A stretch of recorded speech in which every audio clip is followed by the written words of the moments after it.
The third episode of Peacemaker Season 2 begins with a flashback that reveals how Hardcore and Rick Flag Jr. were having an affair prior to his death in Corto Maltese, which, in my opinion, only reinforces the idea that Hardcore would never ever sleep with Peacemaker. Because not only did they meet when he was more of a narcissistic douche, but he also murdered one of her closest friends. One of her only friends at that. So I have no idea why the show is trying so hard to ship these two characters. And I had a tough time believing that Hardcore would be interested in Peacemaker before this flashback. Now, I don't see how she would ever even want to look his way. Also, Flag acknowledges his relationship with Enchantress here, which ties back to 2016's Suicide Squad. But that makes no fucking sense, since Suicide Squad was a direct follow-up to Batman v Superman, and that movie isn't canon anymore. So I don't understand why it's even being referenced at all. At any rate, Peacemaker goes to meet the alternate Hardcore in the parallel universe and learns that she's actually dating Rick Flag Jr. That's right, he's alive and well in this universe. And while it sucks for Peacemaker to keep being haunted by the ghosts of his past, I really enjoyed seeing Joel Kinnaman again. I like his take on Rick Flag, and I definitely want to see how his presence will impact the story being told here. But Hardcore agrees to talk with Peacemaker, and that talk turns into a romantic little stroll through the park. One where Hardcore reveals that she would be willing to get back together with him if he agrees to be committed to their relationship. Because, as it turns out, she broke up with the alternate Peacemaker due to his infidelity.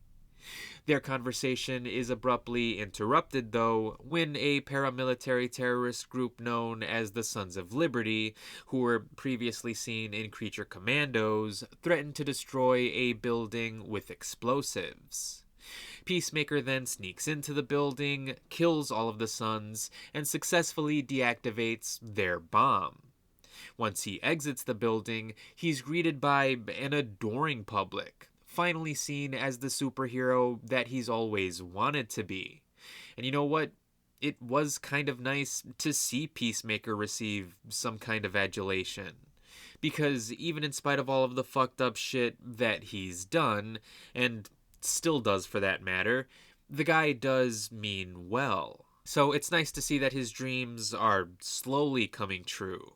But this dream of his is actually too good to be true, and there's no way in hell that it's going to last.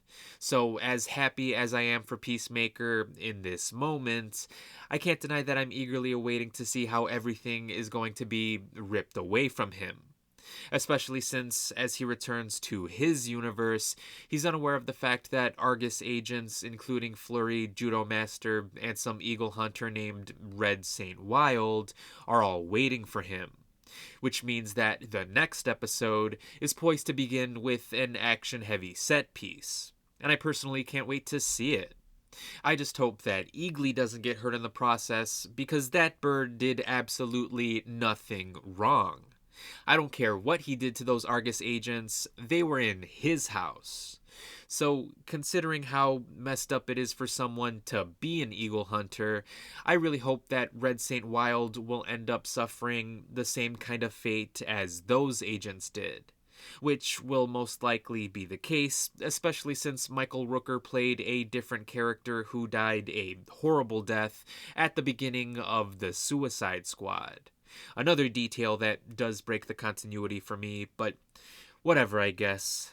Either way, I guess we'll see what'll actually happen on the fourth episode of Peacemaker Season 2 once it gets released on Thursday.